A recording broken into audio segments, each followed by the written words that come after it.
Welcome everybody to the first of the 15 presentations that we call the Athena Talks. My name is Tigran Haas and I'm the director of the Center for the Future of Places at the School of Architecture and the Built Environment.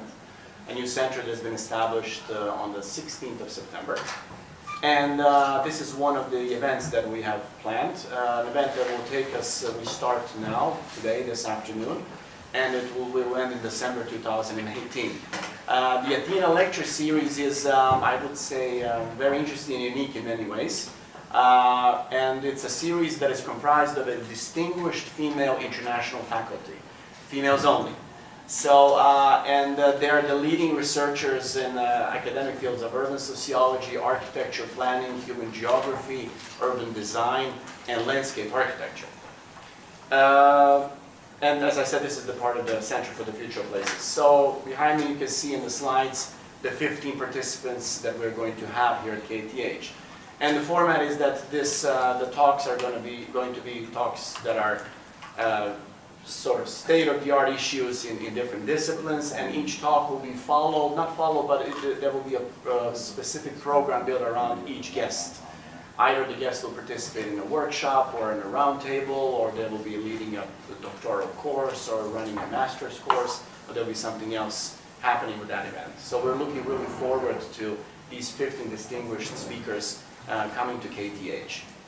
I have a real pleasure to introduce, I'll probably have to repeat this every time, so it sounds real, but this really, at the beginning, one of my favorite colleagues, Professor Emily Talen from the University of Chicago. Emily has been with us before on a number of occasions, and she's the one that's going to open the series today. And the title of this talk today is Design for Social Diversity. Emily's also been a professor in State University of Arizona, and also professor at University of Illinois, Champaign. She has a degree in city and regional planning from Ohio State University, and as I said, has been associated with the Department of Urban and Regional Planning at the University of Illinois, which is one of our strategic partners. We have an alliance with that university.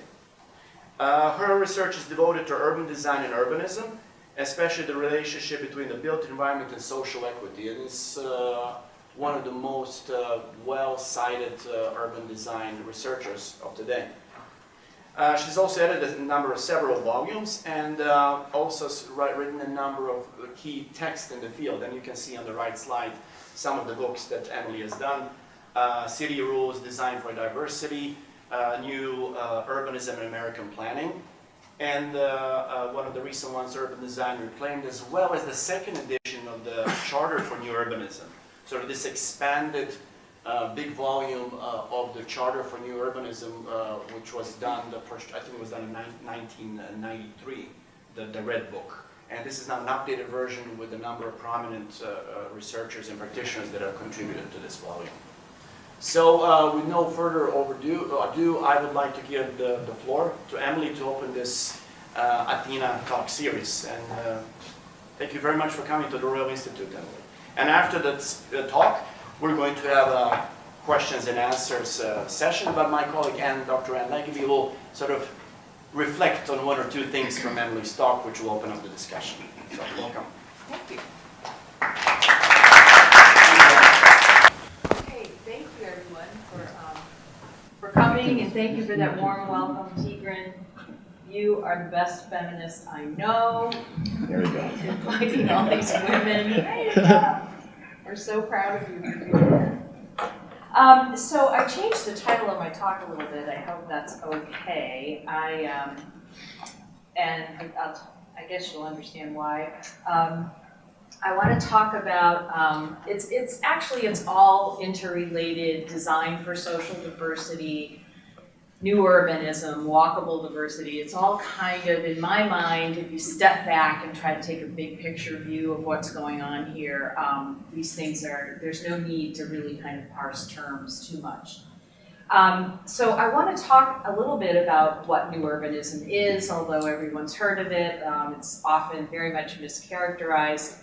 But I want to really hone in on two key principles that I think are by far the most important dimensions of what it is we're trying to do in new urbanism.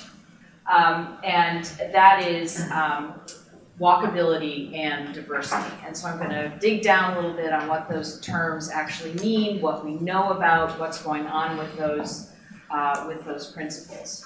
I think, to me, one thing I've really been struggling with my whole career is to what degree can we have some normative principles that are kind of hardwired about what we're trying to do to create better human settlements?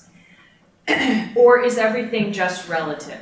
Like, how do you really judge that sprawl is a bad thing and that, monocultures of urbanism are a bad thing, and what's a good thing? And how can we say that? And are we constantly in an argumentative mode about figuring that out? Or can we just say, look, these are some principles, they're inalienable rights like the US Constitution, and we're going to move on from there and debate about how to implement those things.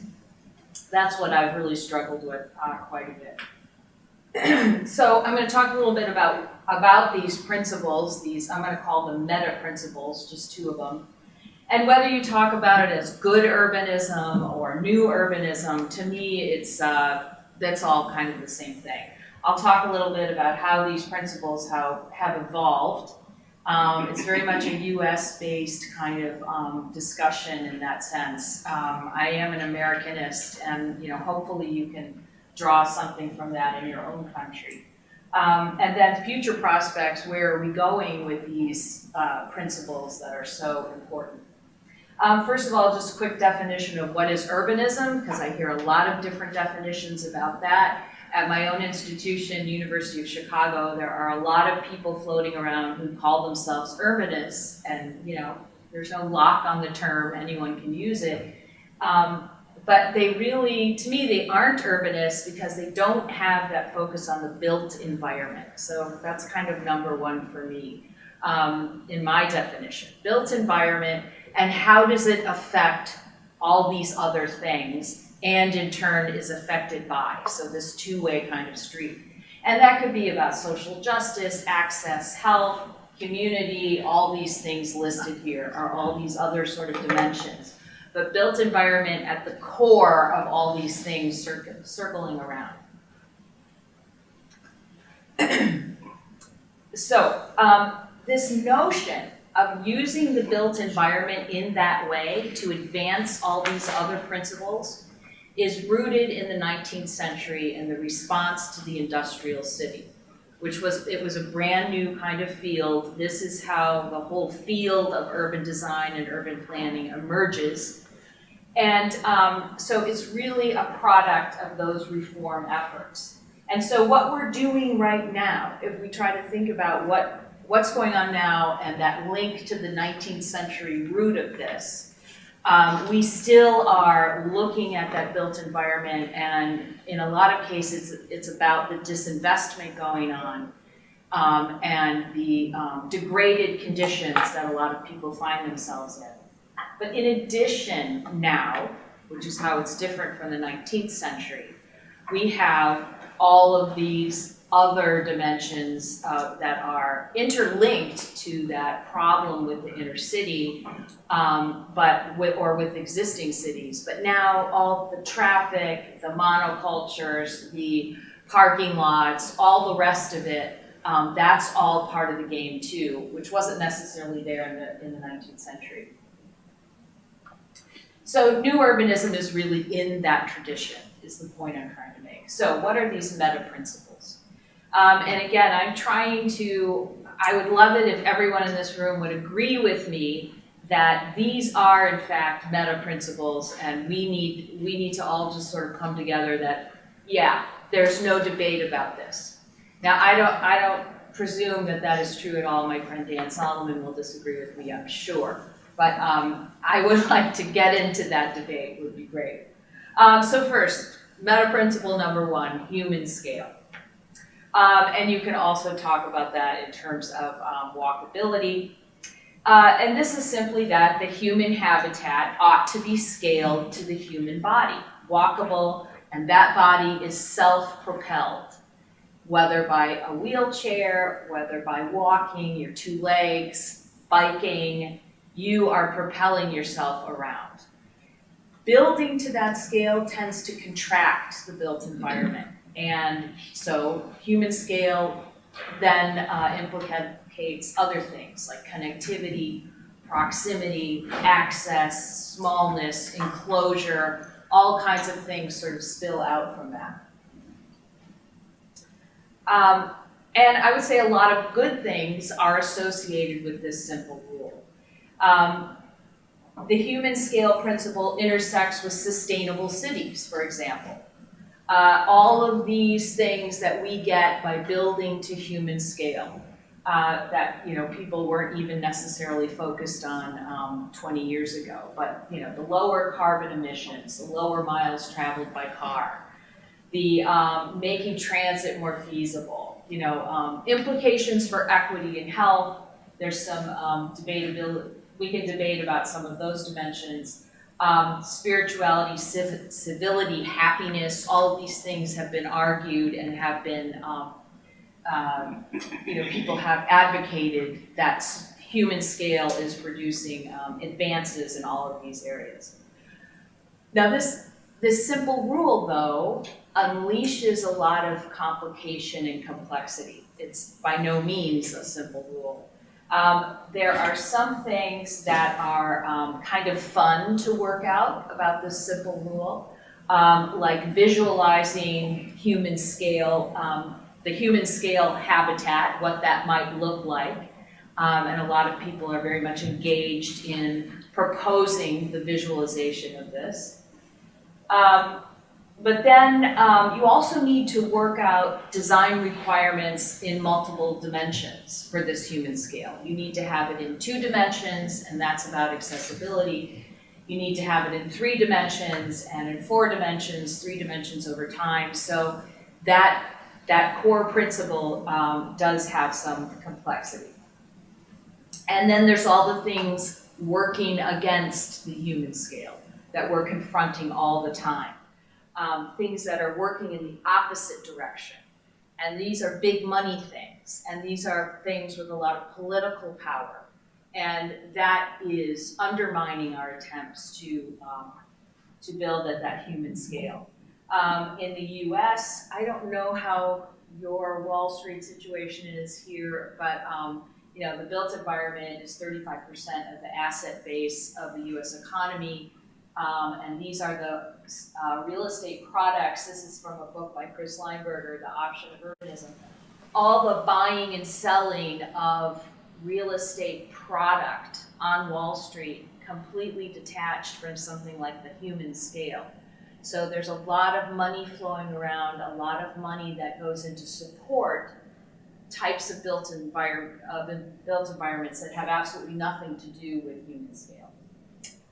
Then there's the whole problem of the rules underlying built environment and how they counteract human scale.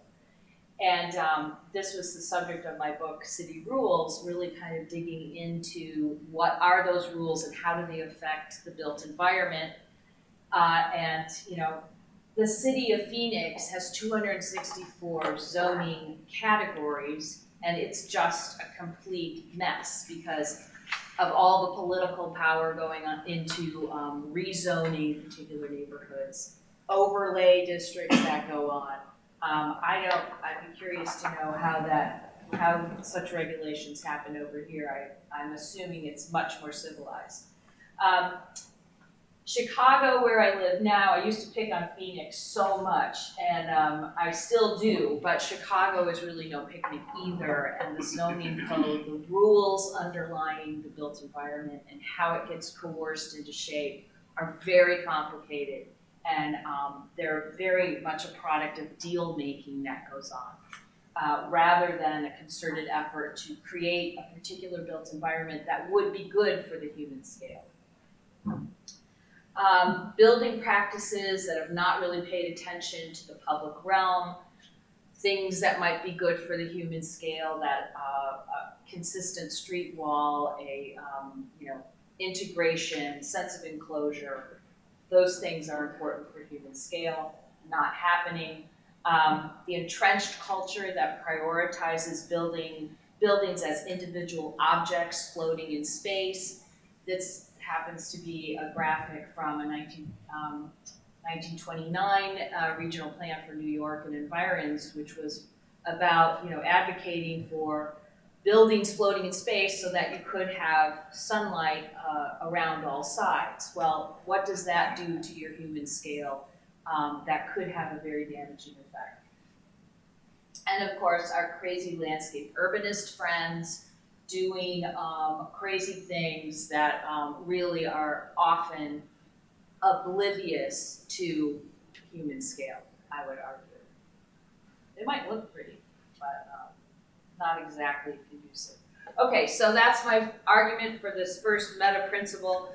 Meta principle number 2 is, let's call it spatial equity. It could be called diversity. It could be called spatial diversity. And there are all kinds of different definitions here too, but I really mean this in a geographic sense. And that is equality of access as a meta principle, as an aspirational principle. That everyone has equitable access to the good stuff and equitable distance from the bad stuff. So this is an aspiration. This is a principle we're going for.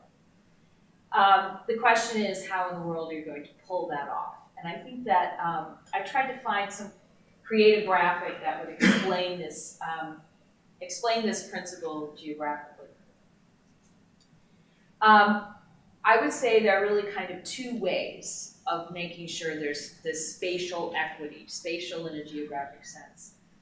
Either you're going to ensure that every neighborhood has access to all the good stuff equally, or you're going to work toward neighborhood scale diversity within it. So here's what I mean. Let's say you have all these red diamonds are schools, good quality schools, and the green squares are where all the rich people are living, and the other squares are where all the poor people are living. Well, it really is not very realistic that that this is the kind of distribution that's going to go on. Really, it's going to be more like this distribution, just an example, and probably a very Americanized example. So this is really what we get. So rather than trying to go for that, which is politically unrealistic, the idea is to go for this. So keep those good schools in their particular locations, but build the underlying population diversity that would support those urban qualities that everyone wants to have access to. Now, what does diversity mean? I never try to pin down an exact definition because it doesn't exist. I've heard cases for family type diversity, age diversity, certainly racial and ethnic diversity is critical. I do tend to focus on income level diversity because I think it's a more realistic goal. Family type and age type is probably pretty realistic too. What does the built environment have to do with this? Well, you know that Jane Jacobs, her approach was about short blocks and mixed ages of buildings and mixing primary uses and having population concentration. Those were her underlying qualities of diversity. And this is a really important and interesting topic, is to try to get at what are these built environment qualities of diversity. But lately I've gotten a little cynical about it because it seems to me what's happening is the more we go for these qualities that are supposed to underline diversity, the more we actually are having a reverse effect, because these qualities are so desirable, because people want to live in a non-homogeneous kind of environment. They want the small scale, they want the mix of ages, they want distribution, just an example, and probably a very Americanized example. So this is really what we get. So rather than trying to go for that, which is politically unrealistic, the idea is to go for this. So keep those good schools in their particular locations, but build the underlying population diversity that would support those urban qualities that everyone wants to have access to. Now, what does diversity mean? I never try to pin down an exact definition because it doesn't exist. I've heard cases for family type diversity, age diversity, certainly racial and ethnic diversity is critical. I do tend to focus on income level diversity because I think it's a more realistic goal. Family type and age type is probably pretty realistic too. What does the built environment have to do with this? Well, you know that Jane Jacobs, her approach was about short blocks and mixed ages of buildings and mixing primary uses and having population concentration. Those were her underlying qualities of diversity. And this is a really important and interesting topic, is to try to get at what are these built environment qualities of diversity. But lately I've gotten a little cynical about it because it seems to me what's happening is the more we go for these qualities that are supposed to underline diversity, the more we actually are having a reverse effect, because these qualities are so desirable, because people want to live in a non-homogeneous kind of environment. They want the small scale, they want the mix of ages, they want short blocks. Those dimensions are making these places, we're loving them to death, and we're actually limiting the degree of diversity. Does that mean we shouldn't look for built environment qualities that can theoretically support diversity? I would say, absolutely not. We still love these qualities. We just have a little more work to do to make sure that we're not undermining the very principle we're trying to go for.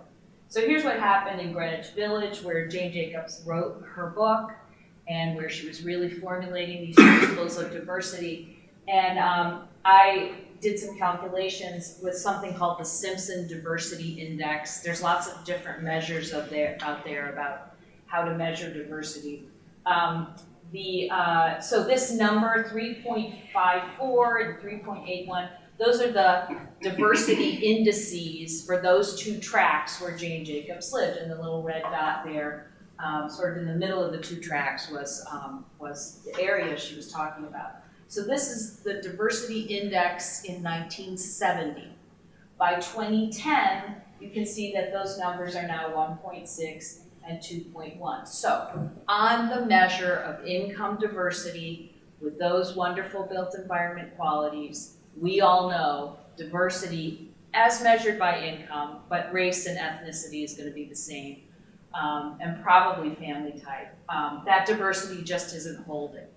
So was Jane Jacobs wrong? No, she wasn't wrong, but maybe we need to rethink what are these qualities that are going to get us to where we want to go.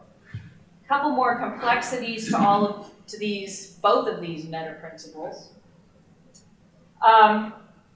One is, what are the gradations of human scale and spatial equity? What are the levels of intensity that we're going for? How do you design, what are the design implications of this? Because it's one thing to talk about human scale and spatial equity in New York and Manhattan. It's another to talk about it in Santa Fe, New Mexico. These are very different kinds of environments. And so, this concept of the transect has, which is actually very old, dates back to the 19th century, if not even earlier, is sort of a way of thinking about how these meta principles might vary according to this level of intensity. And what about just thinking more about the design implications of this? The modernists too, the high modernists, the Corbusiers of the world, they wanted spatial equity. They actually talked about that. They had their own interpretation of human scale. But their ideas tended to be very dependent on government subsidy, for one thing. And not to mention, the whole approach was extremely top-down. And I would say, and probably a lot of you would agree, that actually this is not very human scale, the way we might think about it. Car dependent, not really getting around by propelling yourself. So those are just some more complexities to think about. And then, of course, we have the sustainable city, Masdar city in Abu Dhabi, which is claiming that it is the most sustainable city in the world. But of course, the city relies on some solar energy and other renewable sources, but it's funded by oil revenues, so that kind of kills it. We call it a new urbanism, gizmo green. Social diversity is very much lacking here. It's a green enclave for the wealthy. It's a bit like the Jetsons. So I just throw this example as, we talk a lot about the sustainable city, but if you go back to those principles of human scale and spatial equity, some things that are calling themselves sustainable cities might not really be achieving it. Okay, what about the evolution of some of these ideas? I'll just go through that kind of quickly. What I've always really liked about new urbanism is that it's trying to combine different sets of ideals that in previous decades did not get along with each other at all. So it's taking some very, very different kinds of ways of thinking about cities. But in one sense, I would say that human scale and spatial equity, which we could term walkable diversity, are pretty much what these reform movements were about in one sense of it. They might not have used terms like access and service and beauty and function, but they were still there. And I think the essence of it is tying all these things together. So as we know, the industrial city, widely regarded as socially unjust, regarded by many as a problem with the underlying economic system, loss of connection between nature and society, and the responses to it were really kind of in 4 different dimensions. I argue this in the first book I wrote. And I'll just quickly go through what these different dimensions are. The first I call incrementalism. So there was one reform group was very much about working with the existing city and trying to make people's lives better, one playground at a time. Jane Addams in Chicago was about putting in public baths, or getting the streets to be better taken care of, or funding schools. But very much engaged with the existing city, not at all interested in getting rid of it or wiping it out in any way. And so I think in this sense, there's a continuum in some sense with her and Jane Jacobs, this small scale incremental approach to reform. Another completely different approach was more of the professional planning approach.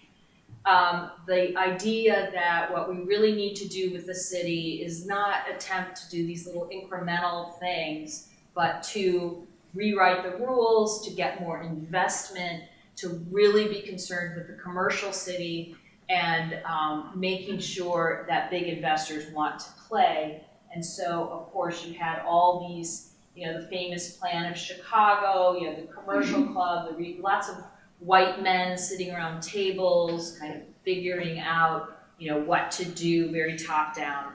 And actually, this is the root of the professional planning group right now, professional planning. And they were really kind of pragmatists, so that's where zoning comes in, really trying to work within the existing city.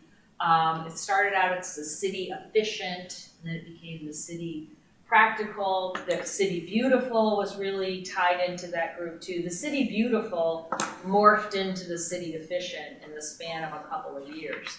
So, and it was the same people. So really from the same piece of plot. Then you have, of course, the garden cities. Now, this is a different kind of approach to reform, also born in the 19th century, but again, not going to mess with incremental fixes for the city, not going to mess with trying to get reform of the commercial banking system or zoning rules or something like that, but instead whole new, let's start over outside of the city and create a garden city. And this was very much a system of planned colonization, complete communities away from the central city, surrounded by green belts maybe. And this took off all over the world. I know you had garden cities here. They became garden suburbs because they didn't really have a source of employment.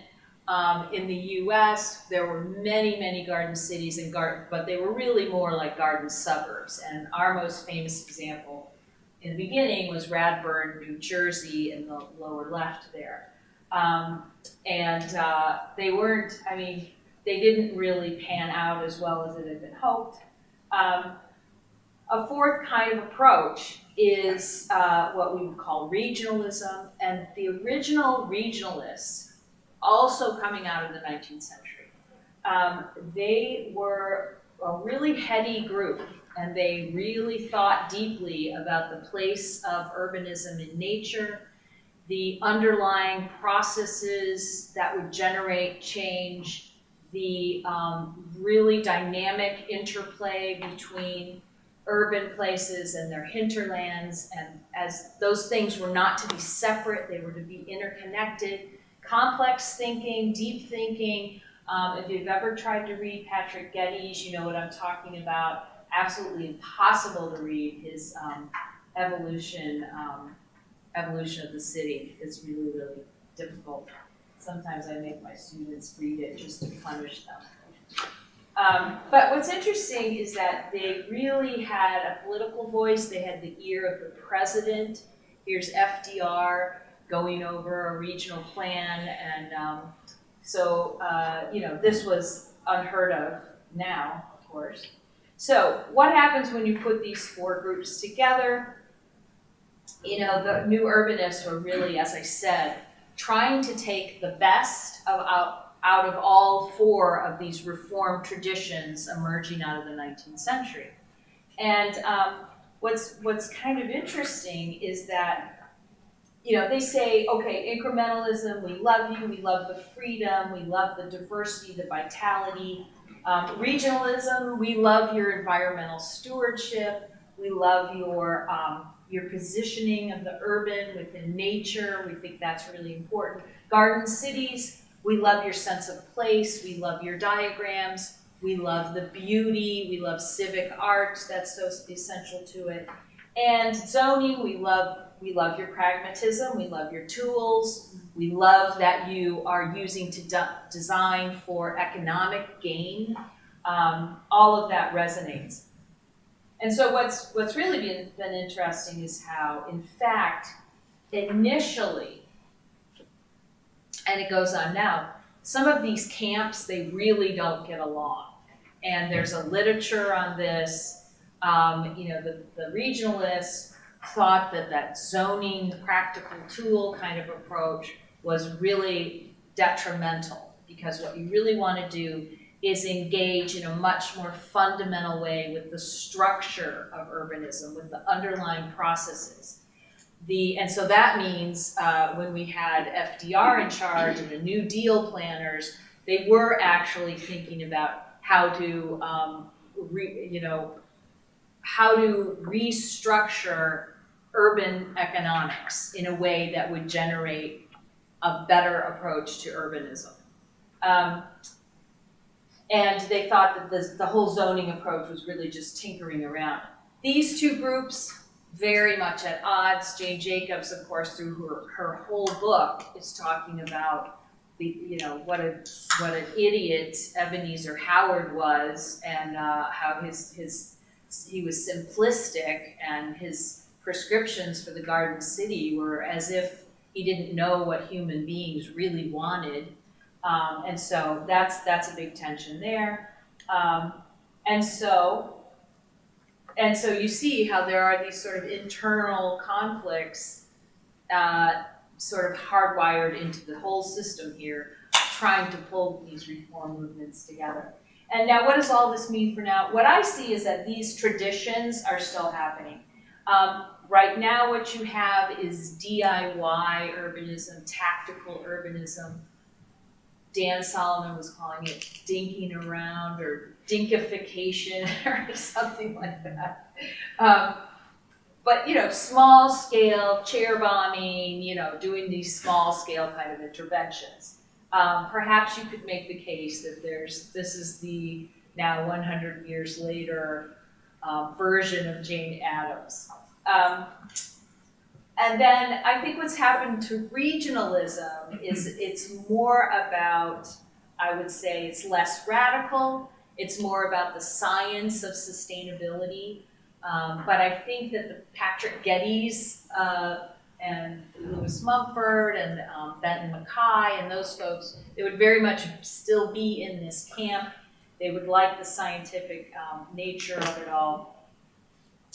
I think what's happening in that sort of pragmatist belt there is much more sophisticated approaches to zoning. At least in the US, we're getting better at it. There's a lot of reform effort going on with form-based codes. And then I think with the what's happening with garden cities, nobody's really doing garden cities, but we are doing sprawl retrofit, which looks a little like trying to create a kind of garden city, or really garden suburb environment out there at the outskirts. So I want to propose that what's been, and this is all under this category of evolution of these ideas. If you wanted to be charitable, you would talk about this tactical, lean, incremental as being very creative approach. The planners are now being very strategic, and the environmentalists and the scientists and the developers are retrofitting, you know, that garden city is about retrofitting. If you wanted to be less charitable, you would look at those tactical people as just a bunch of hipsters who are, you know, lost their sense of civic prominence. The planners are still bureaucrats, the environmentalists are bureaucrats, and the developers are just trying to get a buck. So that's about the evolution. Now, what are we doing going forward with all this? And how much time do I have? You have enough. 20 minutes for sure. So what's happening in the future here? Still, I would say that all of this stuff going on, whether it's tactical or zoning reform or sustainable cities and getting the science right, or you know, retrofitting sprawl and trying to take something that hasn't been working and make it better.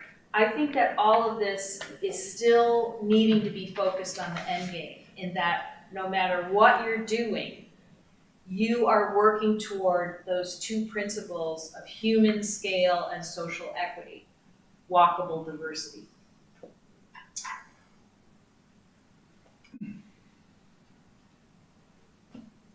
I think when you step back and you take a look at what's happened with this project of ours to create walkable diversity, human scale and spatial equity,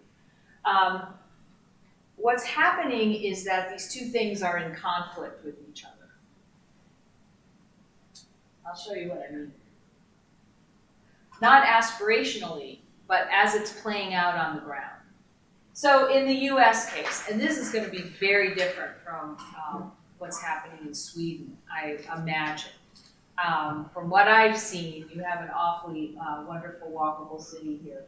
But on the walkable front, we have this thing called Walk Score. Do you have that here? You heard of that? Walk Score? Never heard of it? No, ma'am. There is. We have. Well, you have it. Okay, well, it's just a measure one can use to get a sort of sense of the walkability of your environment. And it's based on access. It's not based on, is there enclosure and is there, you know, good frontage and are the blocks short or any of that. It's really just, you're standing in the city, what can you walk to? And how many things can you walk to? So people criticize it a lot, but I actually think it's a really useful tool because it wasn't that long ago that we had no way of saying that about an entire world, being able to get that sense of how walkable an environment was. We had to go out and get parcel level data, which was a real pain in the butt. So just to give you a sense of where we are in the US with this, here's a walk score of 80. So the score goes from 0 to 100. If you're in the 90 to 100 category, you're really walkable. 80 is considered walkable. You know, it's often not that walkable, but it's like average density of 18 units per acre. This happens to be in Queens, New York, so it's this kind of environment. Not high density, really, but, you know, good frontage usually, still plenty of cars. In the city of Chicago, this is what the walk score situation is. You see you have that 80 to 89 and 90 to 100. Concentrated in the, the downtown loop is right there in the center. This doesn't work, right? I guess not. So. Anyway, but you can see most of this environment is below 80, which would be kind of a bottom line for being walkable. So what percent of the population is living in a walk score of 80 or above? In the US, it's a mere 7%. This red one? Yeah. Okay, cool. Yeah, let me just show you where the very downtown, which we call the Loop, is right here. So this whole northwest side of Chicago is pretty walkable. But you see a vast amount of, and this is all pretty dense, not walkable at all. So 7%. Last time I measured, this is a couple years old, but I don't have any hope that this is much better now. So that's a really small percent, and I'm not even including exurbs, as we call them. I'm not counting all that land out there with farms and whatever. This is a measure of people living in MSAs, metropolitan statistical areas, so urban areas. So, not doing so good on the walkable human scale front. On the diversity front. So this is Chicago again. And here in a nutshell is what is happening. So this is 1970, income diversity. The darker, the more income diverse, okay? And that's where the walkability was. And still is. And actually that's pretty cool. That's a good relationship between walkability. These are the centroids. These red dots are the centroids of a census block group, which is one of our statistical units that the census provides.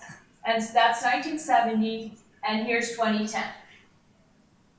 And you're like, what is going on? All that diversity that was here in that walkable environment is no longer diverse. Totally priced out. We don't have that income diversity. It's a classic case of gentrification and displacement going on. So this is really frustrating. A lot of people at the latest New Urbanist conference, I can tell you there was an awful lot of sessions about this very problem. What is going on? We're creating these beautiful walkable places, and they're losing their social diversity that they were designed to support. So this key principle we were going for is not happening. This is from a study of public housing in the US. Now, you guys do a much better job with subsidized housing than the US does. We do not do much public housing. But in Chicago, there's quite a bit. And so these green dots are the centroids of a census block group that has at least 5% of the housing in that block group is public housing. And you can see this very much a lack of correlation going on between walkability and public housing, which is unfortunate. It's a political reality, but it's unfortunate because people in public housing could benefit so much from living in walkable, i.e. well-accessed and so that's a problem. In fact, I did a study, this is a couple years old, of all the public housing across the whole US, and the only thing I wanted you to see in this table is that the percent of units that are in unwalkable locations is 71%. The percent of units that have good access is 10%, and then the rest fall. So what's working against this walkable diversity is, of course, the question we have to ask ourselves. And we have the usual suspects, right? The cars, the highway lobby, the asphalt lobby, folks pulling apart the human scale part of this, and then on the diversity part, the prejudice, the NIMBYs, the big corporations, big money, regulations, bad rules, mortgage deductions, the whole gamut of things that we have been talking about and that we know are not helping with trying to create this walkable diversity. But we have some new things going on, and that's what I've been really kind of interested in, these new sort of things. I think there are conversations that I hear that are not in sync with each other, and I'm going to give you an example. Well, of course, the second thing is supply not meeting demand, and that's kind of like, duh, of course. But let me tell you about the conversations. There's people that are talking all about density, good urban form, code reform, complete streets, civic realm, blah, blah, blah, blah, blah, all that stuff. And then there's the folks talking about diversity. And they're talking about affordable housing, and we need a right to the city, and we need to have social equity and land trust, and all these things that need to happen to make cities for everyone and inclusive. And I find that I would like these conversations to be more in sync. I think New Urbanism is trying very hard to keep these conversations in sync. But what happens is you have things like this. This is a, what do you call this? A graphic something or another, infographic. So this is all about touting the benefits of walkable urbanism, but what's really going on here is it's all about the money. It's all about making the argument, hey, if you are in walkable areas, you can ask for 4,000 to 35,000 more. There's a 74% premium in rents. Look at all these higher retail prices. Look at all these higher rents. So that's walkability people really touting that side of what walkability is. Monetizing walkability, which is fine, but I think it has to be done in a way that's a little more balanced with what's going on the other side. This one is really, truly awful. This is somebody put together this website that sort of rates neighborhoods. You get a score on your neighborhood. Livability Index, deeper insights into your neighborhood. And I couldn't believe it when I found on this website, okay, here's a neighborhood that has a score of 73 for livability. But demographics, they do very poorly.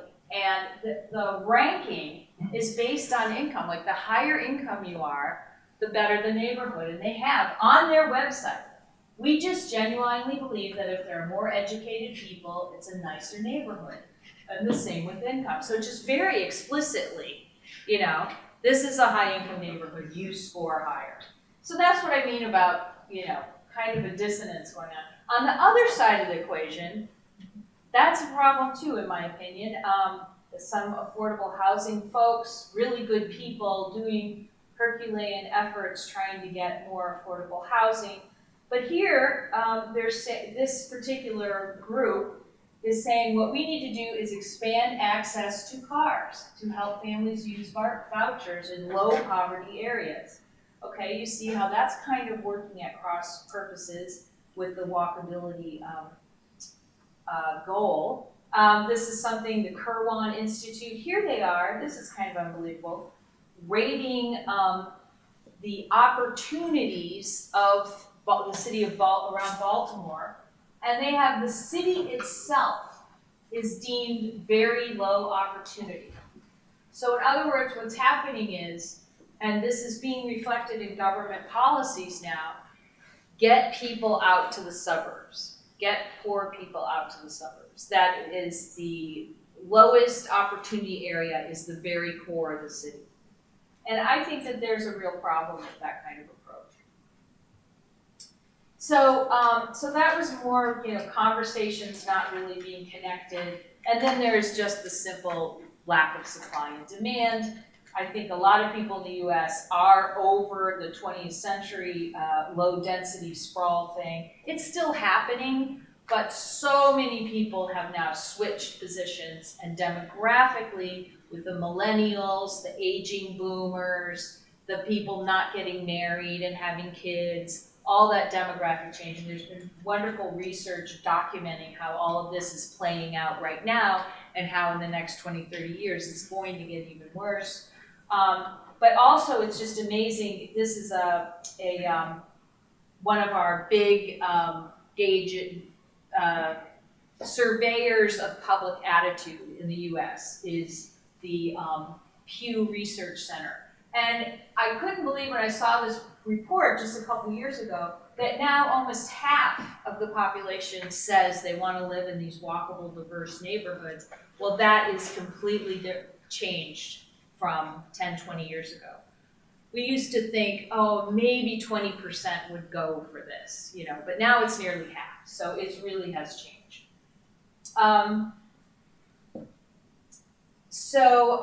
We have I guess the message there being one of the culprits of sprawl, as we've always talked about, just the lifestyle of the American middle class has just been really wanting to sprawl more and more, and in some sense we've sort of reined that in, or at least half of the population. This is about demographic change coming down the road. Another sort of thing that's happening here is when you look at the relationship between density and housing price in the U.S. Here are the housing price quartiles for a relatively low density kind of area. Less than 7 units per acre.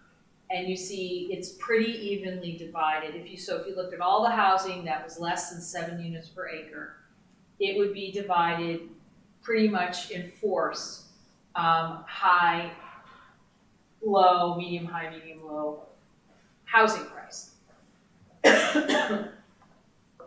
Here's what happens when you look at that housing price distribution for those walk score neighborhoods that have a lot of walkability, 90 plus. You see, as I've been saying, they're getting completely priced out.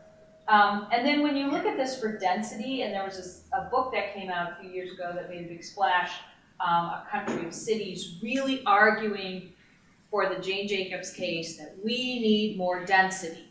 We are screwed if we don't get more serious about density. And a lot of people agree with that, including me, but you do have this problem that if you look, it was advocating for 30 plus units per acre should be our metric going forward, our sort of baseline.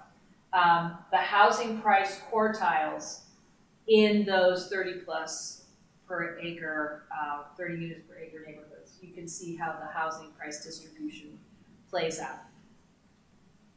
Okay, so enough of the whining. What are we going to do here? Strategies. There's one theme is about why don't people start moving to other places that have walkability characteristics, but they're just not Manhattan and San Francisco and Chicago and LA. And there have been some, even WalkScore, the good folks at WalkScore have been looking at cities where you can live affordably in a walkable neighborhood. So that does still exist. Let's focus on those. How about just creating new diverse neighborhoods, more of those? And here's where the new urbanists were very much picking up the project here a few years ago, kind of settled down now. You can either subsidize existing neighborhoods or have new completely planned communities. In terms of subsidizing existing, this is just a sample of all the different projects and programs and investment strategies and tax breaks and nonprofits and all the effort and energy going into trying to make those walkable areas more affordable to some people. And that's all great effort. New planned communities, here's where the new urbanists come in. Initially, a lot of, and maybe still so, a lot of these new urbanist communities that were being built, and these are kind of like the next generation of those garden cities or garden suburbs. They were, a lot of these were market rate housing developments, a lot of them, not all of them. And the last, by my last count, there were 320 traditional neighborhood developments, as we call them, around the US. And I did a survey on, well, who could a teacher afford to live in one of these new urbanist neighborhoods? And I found that actually a teacher, the median income and a cook, very few of these were affordable at that time. This study needs to be redone. But on the other hand, at least in these new urbanist communities, there was this language about, you know, diversity and the importance of it. So I felt that that was really a positive thing because the standard issue suburban development in the US could give a crap about diversity. So I really credit these developers who are in the new urbanism with at least being attuned to what we're trying to go for here. And then the last strategy, which I've become more interested in, especially since moving to Chicago, is to focus on how can we take places that are either affordable or walkable and, you know, make them, try to get them in such a way that they are both of those things. So one thing, if you look at, here's Chicago again. Okay, so here's the downtown. And this is that area I showed you. It's not affordable, and you know we could argue about definitions of this, but in my definition, all this area is not really affordable, but it is walkable. And then you have the areas in red that are walkable and affordable. And it's almost like this is the next wave waiting to be gentrified.